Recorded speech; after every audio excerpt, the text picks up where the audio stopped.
방과 후 여우 괴담부 선배들, 오늘도 재밌게 들어줘. 자, 첫 번째 괴담입니다. 투첸 괴담이고요. 사시라는 괴담입니다. 이건 내가 14살 때 있었던 일이다. 겨울 방학 때 N현에 있는 숙부, 당시 30대의 별장에 놀러 갔던 적이 있었다. 사실 숙부는 애인과 같이 가고 싶었던 모양이지만 최근에 헤어졌기에 내게 권유한 모양이다. 어렸을 적부터 친하게 지냈기에 나는 기뻐서 놀러 가기로 했다. 숙부가 집까지 차로 찾아왔다. 차로 편도 8시간 걸리는 장거리 여행이었으나 차 안에서 이야기하거나 음악을 들으면서 즐겁게 시간을 때웠다. 목적지 주변에 있는 슈퍼에 들러서 저녁 식사 재료를 사고 상기를 올려서 별장으로 향했다. 조금 내려간 곳에 두세 곳 별장이 보인다. 사람은 없는 것 같다. 심야가 되자 무서운 이야기로 분위기가 무르익었다. 숙부는 이런 이야기를 잘했다. 한참 이야기하던 중 문득 생각났다는 듯이 숙부가 말했다. 맞아. 뒷산에는 절대로 들어가지 마. 지방 사람들도 거의 들어가지 않는다고 한다. 근처 별장을 운영하던 사장도 예전에 뒷산에서 목을 맸다고 한다. 그때는 그런 기분 나쁜 이야기를 들으면 들어가라고 해도 안 들어갈 거라고 생각했었다. 새벽 5시까지 놀다 지쳐 골아떨어진 뒤 깨어나 보니 이미 12시. 목이 칼칼해서 물을 마시러 1층에 갔다. 도중에 숙부방을 엿보니 숙부는 코까지 골면서 자고 있었다. 춥지만 상쾌하다. 역시 산 공기는 도시와 다르다. 나는 좀 더 이 공기를 만끽하기 위해서 베란다로 나가서 의자에 앉았다. 뒷산이 펼쳐지는 풍경, 어제 들었던 흉흉한 소문치고는 평범해 보인다. 문득 방 안에 망원경이 있다는 걸 떠올렸다. 풍경을 좀 더 자세히 보고 싶어서 들고 나왔다. 고성능이라서 멀리 떨어진 풍경도 잘 보인다. 30분 정도 정신없이 보다가 우연히 뒷산에 있는 나무를 보았을 때 움직이는 것이 눈에 들어왔다. 사람이다. 등이 보인다. 알몸이다. 머리도 반들반들했다. 연신 몸을 흔들고 있다. 춤을 추는 건가? 손에는 낫을 들고 있다. 이런 한겨울에 뭐 하는 거지? 그런 축제라도 있는 건가? 하지만 한 명밖에 안 보인다. 더 이상 보면 안 된다. 본능적으로 그렇게 느꼈다. 하지만 호기심은 이길 수 없었다. 망원경 줌을 최대로 맞추었다. 반들반들한 뒤통수, 색은 하얗다. 까닭 모를 소름이 돋았을 때 그 녀석이 춤을 추면서 천천히 돌아보았다. 이목구비는 있었다. 하지만 눈썹이 없고 눈이 미간에 하나만 달려있다. 그것도 옆으로. 그 녀석과 망원경 너머로 눈이 마주쳤다. 놈의 입 주위가 일그러진다. 웃고 있었다. 난데없이 우울증에 휩싸인다. 눈물이 멈추지 않는다. 그저 죽고 싶다. 반쯤 미친 듯이 방에서 날뛰고 있을 때 숙부가 달려왔다. 왜 그래? 괴물! 뭐? 망원경! 뒷산! 숙부가 망원경으로 뒷산을 본 뒤 신음을 흘리며 머리를 쥐어뜯는다. 콧물을 흘리면서 울고 있다. 조금 진정된 내가 물었다. 저게 뭐야? 땡땡, 땡땡아. 숙부는 내 질문을 무시하고 헤어진 애인을 부르면서 울부짖었다. 이건 위험하다. 그렇게 생각한 나는 반사적으로 숙부의 뺨을 후려 갈겼다. 경련하는 숙부. 10초, 20초. 숙부가 나를 바라보았다. 사시. 에?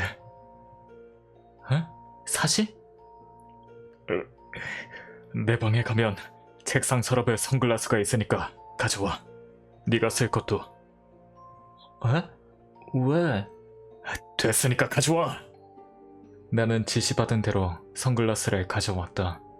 떨리는 손으로 숙부는 선글라스를 끼고 망원경을 본다. 잠시 후 망원경이 움찔한다. 숙부는 신음하면서 내게 손짓했다. 야, 선글라스를 끼고 봐봐. 조심스레 선글라스를 끼고 망원경을 보았다. 나무 사이에 있는 놈과 눈이 마주쳤다. 형은 할 수 없는 불안이 습격했지만 아까처럼 심하지는 않았다. 하지만 심장이 이상할 정도로 빨리 뛴다. 자세히 보니 아까 있던 곳이 아니다. 놈은 꾸물꾸물 기묘하게 춤추면서 움직인다. 시선만은 계속 이쪽을 향하면서 산을 내려오고 있다. 설마 이쪽으로 오는 건가? 땡땡아, 너 오줌 나오냐? 뭐? 이럴 때 무슨 말을?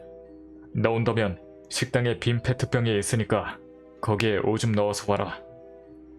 그렇게 말하더니 숙부는 1층으로 내려갔다. 이럴 때 나올 리 없잖아.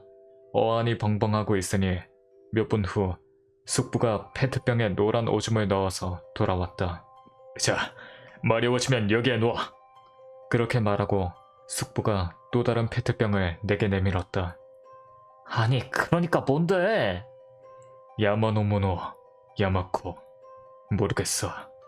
다만 내가 어렸을 적 자주 아버지랑 산에 캠프하러 갔을 때, 저 뒷산은 아니라고. 산에는 다양한 일이 일어나니까 밤에 텐트 밖에서 사람 목소리가 들렸는데 아무도 없었던 적이 있었어. 그때 오줌을 뿌렸더니 그런 현상이 딱 멈췄거든. 그렇게 말하더니 숙부는 한 번 더 망원경을 들여다보았다. 괴로운 듯 신음하면서도 그 녀석을 관찰하고 있는 모양이었다. 저 녀석 시속 몇 킬로미터인지는 모르겠는데 정말로 느릿느릿한 속도로 이동하고 있어. 도중에 놓쳤지만 틀림없이 이곳으로 오는 것 같아. 그럼 빨리 차로 돌아가자. 아무도 소용없을 거야. 저 녀석의 관심을 다른 곳으로 돌리지 않는 한 어디까지라도 쫓아올 거야. 이건 일종의 저주야. 사악한 시선, 줄여서 사시라고 하는데. 아까 봤던 그거? 그런데 왜 그렇게 자세하게 아는 거야? 내가 일 때문에 북유럽 어느 마을에 잠시 체류했을 적. 아니, 우리가 살아난다면 이야기해줄게. 살아난다면이라니? 저 녀석이 올 때까지 여기에 있을 생각이야? 아니, 직접 가서 처리할 거야. 숙부는 놈이 이곳에 오기 전에 처치하려는 모양이다. 저렇게 무시무시한 놈을 만나러 갈 바에야 그냥 도망치는 편이 100배, 1000배 낫다고 생각했지만 숙부는 예전부터 내가 의지하고 존경하던 사람이니 나는 숙부의 의견을 존중해서 따르기로 결심했다. 각자 선글라스와 페트병, 소량의 식재료가 든 가방, 망원경, 목재 배트, 손전 등을 가지고 뒷산으로 들어갔다. 숙부는 어두워지기 전에 놈을 처리하고 싶은 모양이다. 과연 그 녀석의 시선을 견딜 수 있을까? 아무리 선글라스를 썼다고 하지만 망원경 너머가 아니라 직접 놈을 봐도 괜찮은 걸까? 다양한 불안이 머릿속에 맴돌았다. 뒷산은 꽤 넓었다. 망원경으로 놈을 찾았다. 숙부가 말하길 그 녀석은 우리를 노리고 이동하고 있으니까 언젠가는 맞닥뜨릴 거라고 생각했다. 너무 깊이 들어갔다가 해가 저물어버리면 위험하기 때문에 별장에서 500m 정도 나아가서 탁 트인 곳에서 잠복해 있기로 했다. 관심만 돌리면 되는 거야. 관심만. 어떻게? 내 생각에는 일단 그 녀석에게 접근해야 해. 하지만 절대로 직시하지 마. 대각선으로 보는 거야. 내가 무슨 말을 하는지 알겠지? 시선을 돌리고 시야 밖에 고정시키는 거야. 그리고 담아둔 오줌을 뿌리는 거지. 그게 안 된다면 알겠냐? 이건 진지하게 말하는 거야. 우리 고추를 보여줘. 뭐? 사시는 불결한 걸 싫어해. 똥오줌이나 성기 같은 거. 그러니까 죽이지 못해도 그걸로 놈이 달아난다면 우리는 살 수 있을 거야. 그래도 안 된다면? 도망칠 수밖에 없지. 잽싸게 차를 타고서. 나와 숙부는 형연할 수 없는 공포와 불안 속에서 바위처럼 앉아서 기다렸다. 교대로 망원경을 보고 있으니 시각은 4시를 지나고 있었다. 형아, 일어나. 내가 10살 때 사고로 죽은 동생 목소리가 들린다. 형아, 일어나. 학교 지각한다고. 시끄러워. 3분만 더 자게 내버려둬. 형아, 안 일어나면 죽어버린다고. 정신이 번쩍 들었다. 잤나? 말도 안 돼. 그 공포와 긴장감 속에서 잤다는 건가? 옆에 있는 숙부를 보았다. 자고 있다. 둘로 깨웠다. 숙부가 벌떡 일어났다. 손목시계를 보았다. 5시 반. 주변은 대부분 어둠으로 물들었다. 식은땀이 흐른다. 땡땡아, 들리니? 어? 들어봐. 이 목소리. 아니, 노래인가? 신경을 집중해서 귀를 기울이니 오른쪽 전방에 있는 풀숲에서 목소리가 들린다. 점점 이쪽으로 다가온다. 민요 같은 돌림 노래. 무슨 말을 하는지는 모르겠지만 꺼림직하고 카랑카랑한 목소리. 무서워서 미칠 것 같았다. 목소리를 듣는 것만으로도 모든 것이 죄다 싫어진다. 알겠냐?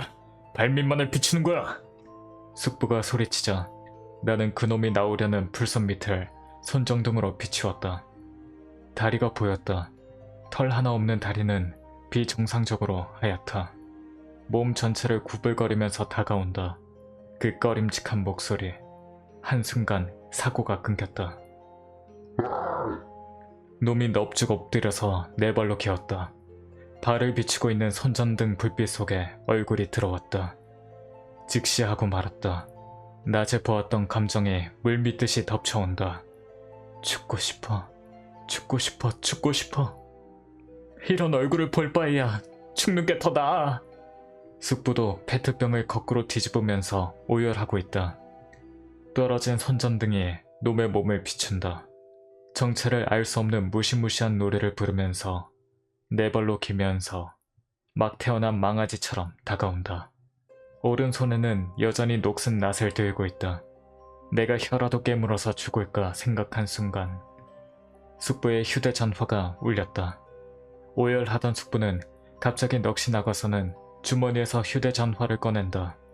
이럴 때 뭐 하는 거야? 곧 있으면 죽는데! 어둠 속에서 나는 멍하니 숙부를 바라보았다. 아직도 휴대전화가 울리고 있다. 숙주는 여전히 휴대전화를 바라보고 있다. 놈이 내 쪽으로 왔다. 공포로 실금할 것 같다. 죽는다. 그때 숙부가 무시무시한 포효를 지르면서 땅에 떨어진 손전등을 주워든 뒤 재빨리 내 곁으로 달려와서 내 페트병을 집어들었다. 이쪽을 보지마! 놈의 얼굴을 비칠 거니까 눈 감아! 나는 정신없이 땅에 엎어져서 머리를 싸매고 눈을 감았다. 다음 이야기는 숙부에게 들은 이야기다. 일단 숙부는 놈의 얼굴을 비추고 시야 밖에 오도록 보았다. 좀 더러운 이야기지만 내 페트병에 든 오줌을 입에 머금고 쭈그려 앉아서 놈의 얼굴에 오줌을 분수처럼 뿜었다. 놈은 말이 히힝거리는 것 같은 비명을 질렀다. 숙부는 연신 입에 오줌을 머금고 놈의 눈을 향해 뿌렸다. 아까보다 더 괴로운 듯이 놈이 비명을 지른다. 하지만 그놈은 아직 물러가지 않았다. 초조해진 숙부는 바지도 속옷도 벗은 채 자기 고관을 손전등으로 비추었다. 아마도 놈은 그걸 보았을 것이다. 놈은 갑자기 알 수 없는 저주를 막 퍼붓고는 등을 돌렸다. 나는 비로소 고개를 들었다. 숙부의 손전등이 놈의 등을 비추고 있었다. 놈은 달아나면서도 불길한 노래를 부르면서 몸을 꿈틀거렸다. 우리는 놈이 보이지 않을 때까지 가만히 손전등으로 놈의 등을 비추면서 바라보고 있었다.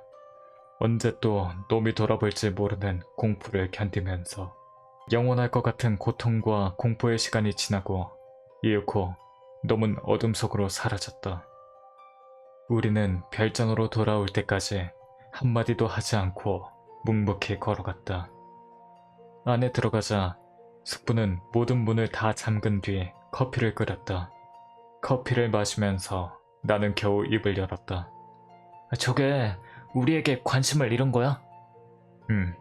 아마도. 다행이지. 고추는 비참할 정도로 쪼그라들었지만. 숙부가 쓴웃음을 짓는다. 그리고 드디어 더듬더듬 사시가 무엇인지 이야기해 주었다. 숙부는 직업상 배로 해외로 나간 적이 많다. 자세한 건 모르지만 이른바 기술사다. 숙부가 북유럽 어느 마을에 체류하고 있었을 때이다. 어느 날 현지에서 친해진 통역도 가능한 기술자 동료가 재밌는 걸 보여주겠다고 말했다. 그가 인적이 드문 곳으로 안내하기에 숙부는 어차피 스트립쇼 같은 거라고 생각했다. 그는 뒷골목에 있는 누추하고 자그마한 집으로 안내했다. 숙부는 안에 들어갔다가 깜짝 놀랐다. 외견은 초라하게 이룰 데 없었지만 집안은 완전히 딴판이었다. 척 봐도 고급스럽다는 걸 알 수 있는 융단, 항아리, 귀금속, 향냄새도 풍기고 있었다.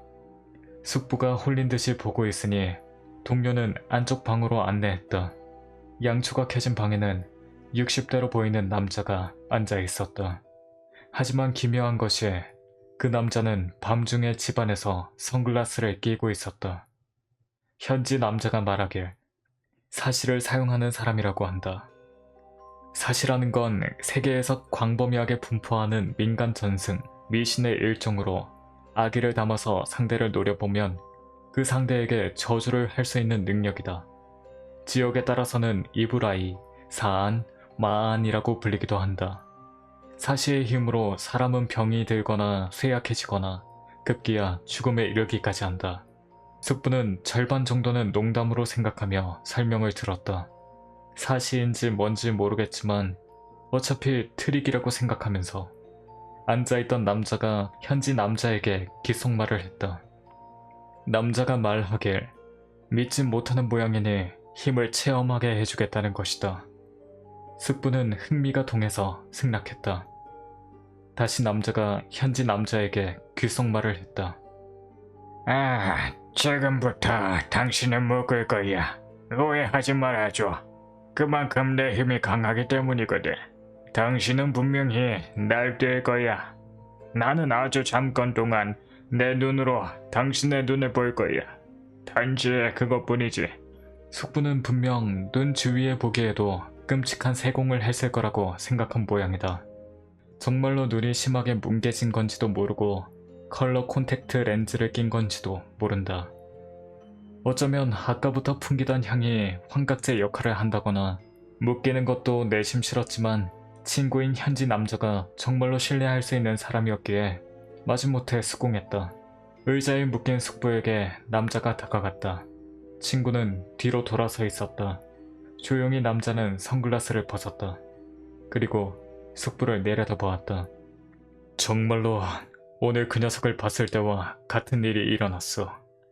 숙부는 커피를 테이블에 놓으면서 중얼거렸다. 바로 본 순간 죽고 싶어졌어. 눈 자체는 평범했는데 말이지. 세상 만사가 싫어졌어. 바로 본 건 1, 2초 정도였는데 말이야. 무슨 암시라거나 최면 같은 건 아닐 거야.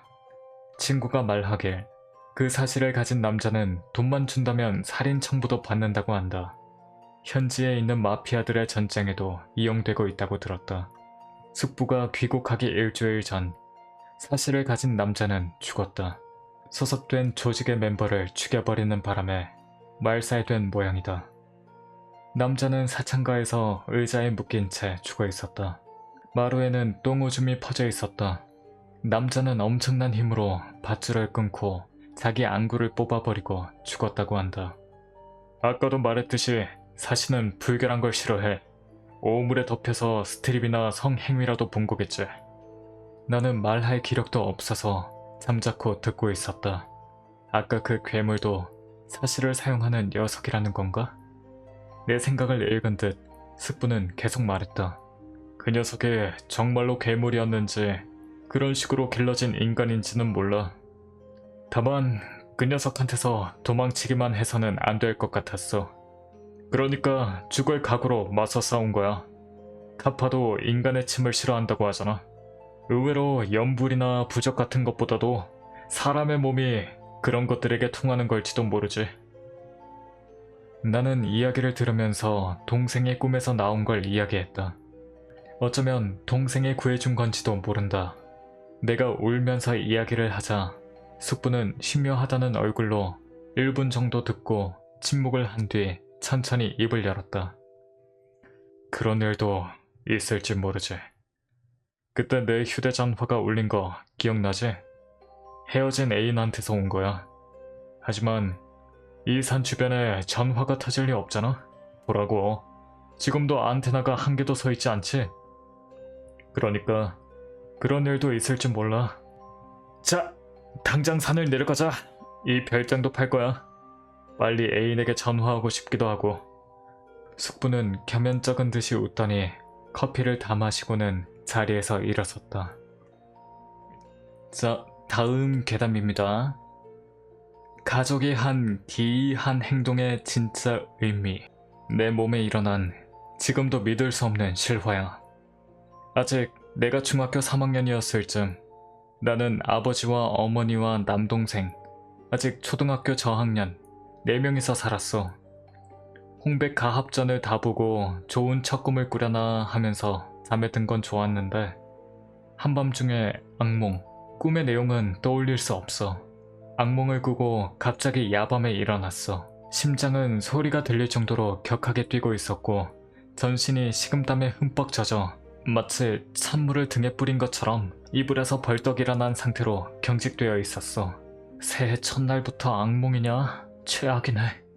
이런 생각을 하면서 다시 잠도 잘 수 있을 리도 없기 때문에 마른 목을 축이기 위해 냉장고가 있는 거실로 나갔는데 한밤중인데 시간은 못 봤지만 아마 심야 2시쯤 가족 전원이 서로를 안고 TV 앞에 앉아 있었어. TV는 계속 켜져 있었고 심야이기 때문에 방송은 안 하는데도 불구하고 뉴스 방송, 이거도 기억이 애매해. 화면이 보였어. 게다가 무음으로. 그리고 창문이란 창문은 전부 다 연체라서 밖이랑 다름없을 정도의 추위였어. 확실히 상태가 이상했어. 오싹하는 한기를 느꼈지. 뭐하고 있어? 정신 나갔어? 몸이 떨렸지만 반쯤 빡쳐서 소리를 쳤어. 그치만 목소리가 작아서 알아들을 수 없었어. 남동생은 이렇게 말하고는 울기 시작했어. 그걸 본 부모님은 부모님대로 계속 무언, 무표정으로 창문을 전부 닫고 TV를 끄고는 이제 촬영. 이런 식으로 쪼그리고 울고 있는 남동생을 침실로 데려갔어. 새해부터 기분이 너무 나쁜 사건을 연속으로 겪어 잠에 들 생각이 들지 않아. 그날은 내 방에서 만화를 읽으면서 아침을 맞이했지. 아침이 되어 부모님께 물어봤어. 어제 한밤중에 뭐하고 있었던 거야? 뭐? 부모님은 내 말을 전혀 이해하지 못하는 것 같았어. 어제 본 희로애락이 없는 표정과 지금의 의아하게 날 보는 표정의 갭 때문에 나는 그게 유령이라는 건가? 이런 생각이 들어서 상당히 패닉 상태가 되었어. 뭐 그런 얘기를 친구한테 해도 의심받을 뿐이고 12월에 여친한테 차인 것도 있어서 정신적으로 지쳐있어 환각을 본 거겠지. 이렇게 생각하고 말았어. 그 일이 있고 얼마 후 또 야밤에 악몽을 꿔 눈이 떠졌어. 이번엔 약간 내용을 기억하고 있었는데 모르는 사람에게 뒤통수를 맞는 꿈이었어. 어째선지 잠에서 깨도 정수리 부근이 아리게 아팠어. 그리고 어째선지 편의점이라면 안전, 이런 이해할 수 없는 생각을 하고 있었어. 머릿속을 유령한테 습격당했다는 생각이 지배해서 패닉 상태로 거실로 도망쳤는데 아무도 없고 저녁으로 먹은 고기 때문인지 탄내가 났어. 게다가 새해 첫날 거실에서 겪은 기괴한 일이 떠올라서 나는 또 잠들지 못하는 밤을 보냈어. 그리고 2월 초가 되자 몸이 이상하게 가려워지기 시작했어. 처음에는 단순히 피부가 건조해서 그런 줄 알았는데 특히 등과 머리에 타는 듯한 감각이 느껴져서 벅벅 긁어대고 있었어. 전혀 상태가 좋아지지 않아서 피부과에 가서 바르는 약을 받아 씻고 나서 약을 바르려고 했어. 그러자 남동생이 자기가 발라주겠다면서 사정을 하길래 등을 내밀자 무슨 생각인지 하고 등을 손바닥으로 때리는 거야. 너무 아파서 미쳤냐? 이런 식으로 화를 냈어. 내 동생은 내가 화를 내면 반드시 울어. 그래서 이번에도 점점 눈에 눈물이 맺혔길래 운다 이렇게 생각하고 있었는데 남동생은 소리도 안 내고 눈물을 뚝뚝 흘렸어. 그리고 이상하게 점점 얼굴에서 혈색이 사라지더니 결국은 무표정으로 눈물만 흘리는 거야. 진짜 너무 기분 나빠서 부모님 쪽을 보니까 와 진짜 부모님도 무표정으로 눈물을 흘리고 있었어. 이젠 완전히 넋이 나감. 자세히 보니 입가가 미묘하게 움직이고 있었는데 무슨 말을 하는지 알아들을 수 없었어. 내가 들은 건 이 정도였어. 그 순간 내 주변의 경치가 새빨갛게 변하더니 서서히 색바랜 세피아색이 되고 의식이 옅어져 간다고 느낀 순간 갑자기 주변 경치가 확 바뀌었어. 어디서 본 적이 있는데 거긴 사촌네 집이었어. 그리고 심각한 표정으로 삼촌이 내 얼굴을 보고 있었지. 왜 여기 있는 거야? 나는 이 상황을 전혀 이해하지 못했어. 그러던 중 줄줄이 주변으로 사람들이 모여들었어. 처음에는 지금까지 있었던 일이 전부 꿈이었나? 이렇게 스스로 추측을 해보았지만 지금 내가 삼촌 집에 있는 이유를 전혀 모르겠고 어째선지 할머니, 할아버지도 계시고 나는 이곳저곳 붕대를 감고 있어서 완전 패닉. 기억이 없다면 알려주지 않는 게 더 낫지 않냐? 할아버지의 말에 삼촌은 이렇게 말했어. 이 녀석에겐 무슨 일이 있었는지 반드시 얘기해야 돼. 아직 범인이 잡히지 않았고 일주일 후에 또 경찰이 올 거야. 삼촌에게서 모든 얘기를 들었어. 우리 가족은 1월 1일 누군가의 방화로 인해 전부 다 죽었대. 나는 우연히 편의점에 가 있어 살았던 것 같은데 범인이라고 생각되는 사람을 보았기 때문에 후두부를 가격당했고 전신을 배트 같은 걸로 얻어터져 기억을 잃고 말았다고 해. 옮겨진 병원에서 계속 생사를 헤맨 후 회복하고 나서 삼촌 집에 거두어졌다고 해. 그리고 지금은 3월. 2개월이나 기억을 잃은 채 재활 치료를 하고 방금 기억이 돌아온 거였어. 나는 통곡했어. 한꺼번에 소중한 것을 다 잃었는데 2개월이나 지나 그것을 알게 되었으니 그저 엉엉 우는 내 얼굴을 할머니, 할아버지와 삼촌이 보고 계셨지. 삼촌은 조용히 눈을 피하셨지만 할머니와 할아버지도 훌쩍이시더니 엉엉 우셨어. 온몸에는 멍이 무수히 많았고 붕대가 미라처럼 감겨 있었고 몸 마디마디 굽힐 때마다 찌르르르 하는 아픔이 동반됐어. 어째서 한겨울 한밤중에 창문이 전부 열려 있었는지 무표정으로 굳어가는 가족과 본 적 없는 남자에게 맞는 악몽, 갑자기 새빨개지는 경치. 마치 직소 퍼즐처럼 수수께끼가 하나씩 맞추어졌어. 결국 범인은 지금도 잡히지 않았어.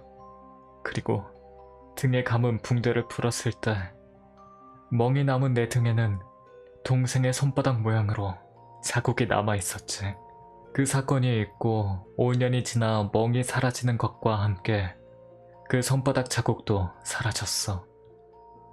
글 실력 없는 장문이라 미안. 내게 있어서는 잊을 수 없는 사건이야. 얘기 자체는 무섭지 않지만 범인이 지금도 잡히지 않았다는 것을 생각해보면 나는 그게 더 무서워. 읽어준 사람 고마워. 아니 괴담인 줄 알았는데 괴담이 아니었어. 왜 이렇게 슬픈 얘기예요. 자, 다음 괴담입니다. 일본 해군과 관련된 괴담들 모음이라네요. 종전 후 잠수함의 모수부호에 관한 괴담. GHQ 시절에 일어난 해프닝이다. 전후 일본의 어느 시골 근해에서 잠수함이 거의 완벽한 상태로 침몰해 있는 것이 발견되었다. 이를 조사하기 위해 GHQ 정부에서 파견된 미군들이 조사차 해당 지역에 방문한 일이었다. 조사 중이던 미군들에게 앞바다에서 계속 원인을 알 수 없는 모수부호가 송신되고 있었다. 이후 제2차 세계대전 당시 일본군의 암호를 해독하던 미군이 그 모수부호를 해석했는데 그 안에서는 계속해서 일본어로 다스케테 살려줘 라는 내용이 송신되고 있었다고 한다. 이를 해상사고로 판단한 미군은 아빠더러 급히 조사를 나갔으나 결국 아무도 조사하지 않은 채 전부 철수해버렸다고 한다. 과연 그 모수부호 무전은 어디서 발신되고 있던 것일까? 가이텐 학도병의 귀환. 가이텐은 유명한 일본의 살자특공 어뢰이다. 제2차 세계대전 종전 직전 제6함대의 잠수함 기지에서 정비 업무를 하던 중년 정비병의 이야기이다. 한밤중 정비 업무를 끝내고 막사로 귀환하던 참에 부두 쪽에서 인기척이 들려 "누구냐?" 라고 물으며 그쪽으로 가보니 그곳에는 가이텐의 승무원복을 입은 학도병이 서 있었다. 놀라있는 나에게 그 학도병은 "이번에야말로 적함에 멋지게 특공을 성공시켜 보이겠습니다!" 라며 말을 건넸다. 나는 그 학도병에게 "이제 괜찮아. 2번이나 죽을 필요는 없지 않니?" 라고 말을 했고 이내 학도병은 만족한 듯이 사라졌다. 아 이거 뭔데? 오늘따라 왜 이렇게 서글픈 이야기가 많아. 자 다음 괴담입니다. 오챙 괴담이네요. 노부부의 집. 내가 초등학생이었을 때 학교 바로 근처에 할아버지 할머니 부부 2명이 살고 있는 집이 있었고 거기에 자주 아이들이 모여 수업이 끝난 모든 사람들의 휴식처가 되어 있었다. 노부부는 원래 아이가 없는 부부로 개를 키웠다던데 그 개와 놀러온 아이들 그리고 부모가 늦게 돌아오는 아이들이 노부부의 집에 모이게 되었고 시간이 지나 그 개가 죽어버린 지금도 그때 모인 관성으로 아이들이 여전히 모여 있었던 것 같다. 학교도 반쯤 묵인하는 식으로 그에 대해 학생들에게 특별히 뭐라 하지 않았다. 부모님도 맞벌이를 하셨기 때문에 외동딸이었던 나는 자주 이 노부부의 집에 틀어박혀 있었다. 2분 다 아주 잘해주셔서 아늑했던 기억이 난다. 매일 번갈아 가면서 10명 이상의 초등학생이 드나들었는데 꼭 과자나 주스를 챙겨주시고 저녁이 되면 그때 있는 아이들 전원의 저녁까지 내워선 놀러와 있던 아이들 전원이 노부부와 함께 저녁을 먹었다. 매일 그렇게 저녁까지 붙어있는 아이들까지 있었다. 노부부는 그렇게 아이들을 무척 귀여워해 주셨다. 그러던 내가 초등학교 고학년에 올라가기 전 약간 장난스러워 보이는 2 남자아이가 집에 드나들기 시작했다. 처음엔 얌전히 있던 2 사람이었는데 그러다가 2 사람이 가끔 장난치는 걸 보게 되었다.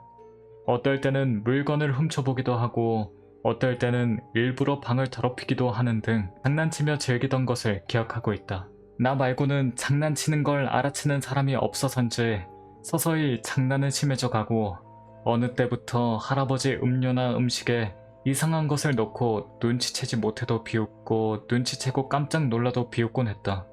어떨 때는 소금이나 설탕을 대량으로 넣어보거나 또 어떨 때는 두새울의 머리카락이나 젤리 같은 과자를 넣어보기도 했다. 바로 그날도 2 사람은 그런 식의 장난을 꾸미고 있는 것 같았다. 오늘 가장 이상한 것을 넣은 녀석이 이긴다. 그 뒤 둘은 흩어져서 각자 이상한 것을 찾아 나섰다. 그러고선 희죽희죽거리며 돌아왔다. 할아버지가 식사를 나르실 때 2 사람이 재빨리 할아버지 식사에 가져온 이물질을 섞었다. 웃음을 참고 있는 2 사람 앞에도 식사가 놓아지고 모두 함께 식사할 시간이 되었다. 언제나처럼 모두 함께 식사를 시작했다. 그날은 야채가 듬뿍 들어간 수프와 카라아게였던 기억이 난다. 할아버지가 수프를 다 드셨을 때였다. 2 사람은 아무 반응이 없는 할아버지를 보고 희죽희죽 얼굴을 마주보고 있었다. 엄청난 기세로 할아버지의 입에서 토사물이 뿜어져 나왔다. 앞에 앉아있던 여자아이의 얼굴에 토사물이 튀어 여자아이는 패닉 상태로 펑펑 울었다. 그러자 다시 할아버지는 대량으로 바닥에 토하고선 입에 부글거리는 거품을 문 채로 무릎부터 무너져 내리고 말았다. 예의 2 사람은 새파란 얼굴로 입을 떨고 있었다. 나도 무서워서 다리를 벌벌 떨면서 그 자리에서 움직이지 못하고 울음을 터뜨리고 말았다. 할머니도 당신 괜찮아? 라고 외치며 할아버지의 몸을 만지고 있었다. 할머니 구급차! 아이들 중 누군가가 외쳤다. 할머니는 급히 구급차를 불렀다. 구급차를 기다리는 동안에도 할머니는 필사적으로 할아버지께 말을 걸었지만 할아버지는 하고 신음하며 부들부들 경련을 하고 있을 뿐이고 전혀 반응하지 않았다. 할머니는 학교에도 전화를 하셨는지 구급차 도착과 거의 동시에 선생님들이 노부부의 집에 오셔서 오늘은 선생님이 데려다 드릴 테니까 돌아가세요. 하고 우리에게 말했다. 그 뒤 3명의 선생님이 우리를 집에 귀가시킨 뒤 부모님께 사정을 설명하고 다녔다. 나는 할아버지의 그 모습에 상당히 충격을 받아서 한동안 제대로 말을 할 수가 없었다. 결국 그날 그대로 할아버지는 돌아오지 않는 사람이 되고 말았다. 학교에서도 이 사건이 상당히 화제가 되어 몇몇 학생들과 선생님들이 저에게 사정을 물어보러 왔지만 말을 하려니 눈물이 뚝뚝 나서 제대로 말하지 못했다. 그 후 할아버지의 스프에 쥐약이 들어있었다는 것이 밝혀졌지만 눈이 나쁜 할아버지가 헷갈려서 쥐약을 스스로 넣어버린 사건으로 치부되어 수사가 종결났다. 학교에서는 종교 집회가 열리고 노부부 집에 가면 안 된다는 말과 할아버지의 명복을 빌자는 말을 들었다. 우리 부모님도 주변 분들도 제 아이가 사건에 휘말린 것 같아 절대로 가면 안 된다고 말했다. 결국에는 누가 말했던가?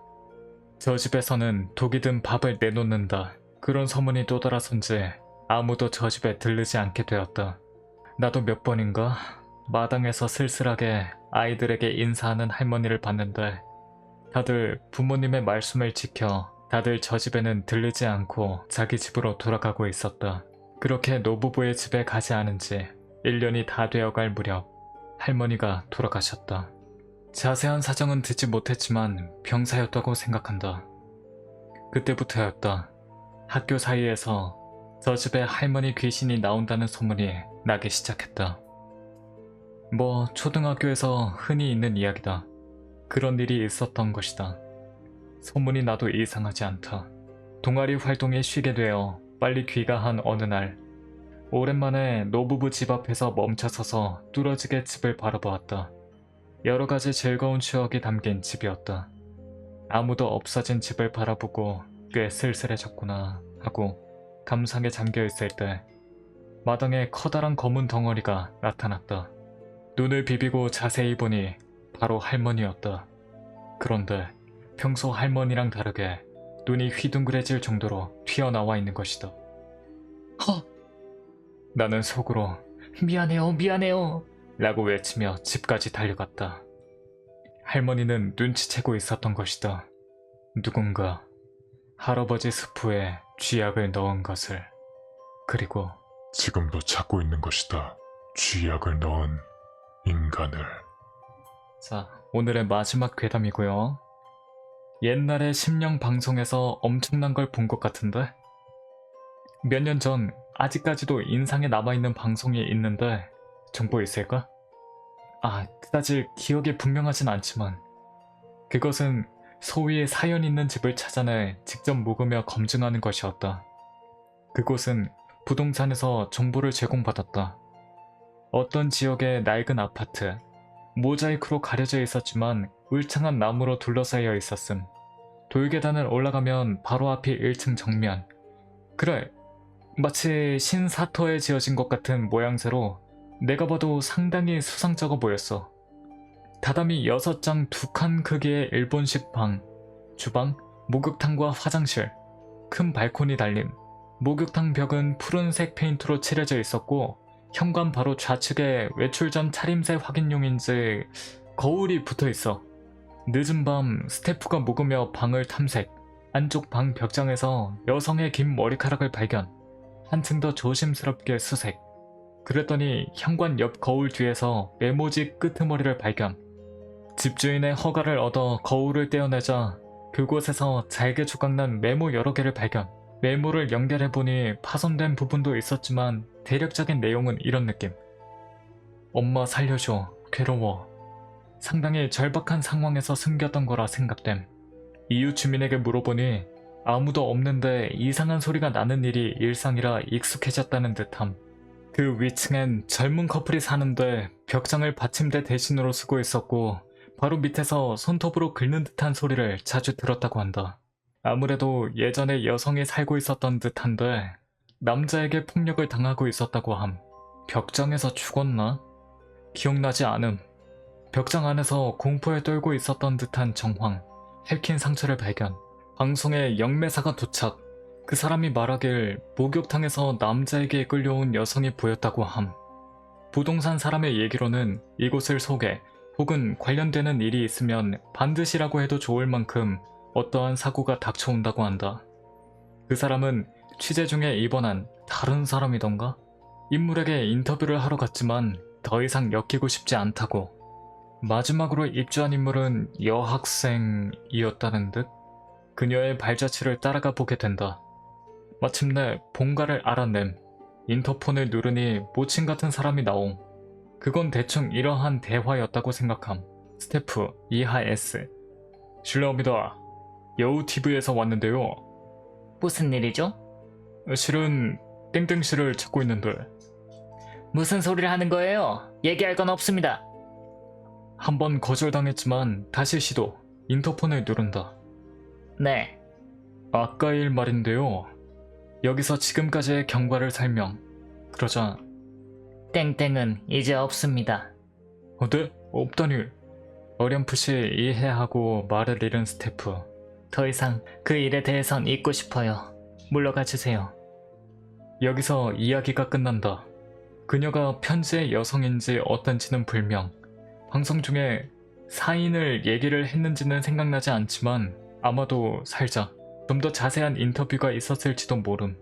방송은 여름이었던 것 같음. TV 아사일지도 수요 스페셜인가? 자, 오늘의 마지막 괴담입니다. 신주쿠 화장실에서 엄청난 일이 있었음. 얼마 전 도쿄에 볼 일이 있어서 갔어. 시골 변두리에서 가는 상경이라 아침 일찍 고속버스를 타고 9시경 신주쿠역에 도착했어.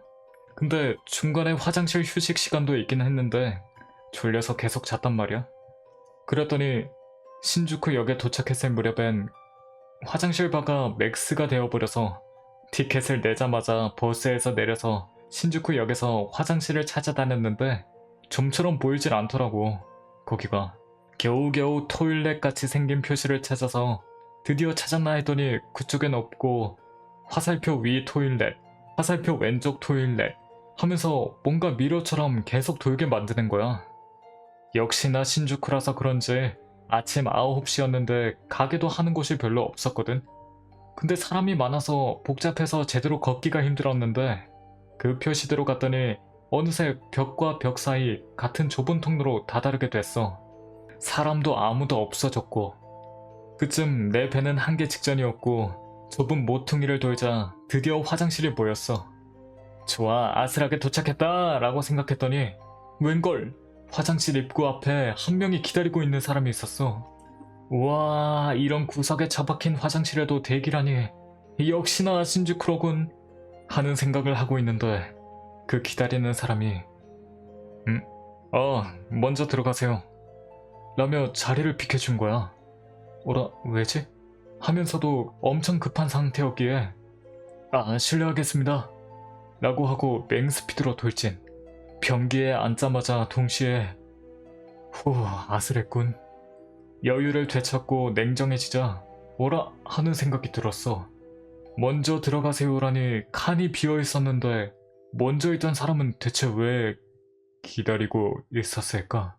그것도 칸이 내가 지금 들어간 곳 포함 두 곳 둘 다 비어있는데 저 사람은 뭘 기다린 거지? 다음 순간 닫힌 문과 벽 3mm 정도의 틈에서 칼이 쑥 들어왔어.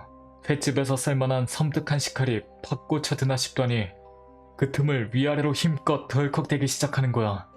잠겨있는 부분에 맞아도 아랑곳 않고 난도질 수준으로 쑤셔댔어. 나는 이 말도 안 되는 상황에 덜덜 떨면서 변기 위에 웅크리고 가만히 있을 수밖에 없었어. 그 사이 회칼이 반대쪽 틈, 아래 바닥과 문 사이 틈에서도 꽂혀들면서 위아래 좌우로 미친듯이 돌아다녔어. 아슬하게 내 몸에는 닿지 않고 끝난 것 같아. 얼마 후 칼이 빠져나가고 어떤 소리 하나도 나지 않게 됐지만 나는 너무 무서워서 5분 정도는 더 그곳 변기 위에 굳어 있었어. 그 후 마음을 먹은 나는 문을 발로 힘껏 차며 나왔지만 이미 그곳에는 아무도 없었어. 그치만 아까 그 새끼가 반드시 다시 올 거란 생각에 경찰에 통보는 했는데 상황 증거도 아무것도 없었고 직접적인 피해도 없었기에 일은 그대로 유야무야의 흐름이 되고 말았지. 역시 도쿄는 무서운 동네야. 역시 세상에서 가장 무서운 건 귀신보다는 인간이지 않을까. 역시 인간이 가장 무섭죠. 자, 오늘 방과 후 계단부는 여기까지입니다. 다들 끝까지 들어주신 모든 선배분들 모두 감사드리고요. 항상 재밌는 얘기를 들려드릴 수 있도록 노력하겠습니다. 근데 오늘은 무섭다기보다는 좀 슬픈 얘기가 많았었고 거기다 주제가 인간이 무섭다. 인간이 무섭다는 괴담이 좀 많았네요. 역시 사람이 가장 무서워. 다들 들어주셔서 너무 감사드리고요. 다음 방과 후 계단부에서 만나겠습니다. 다음 방과 후 계단부에서 또 만나요. 다들 빠이빠이. 수고하셨습니다.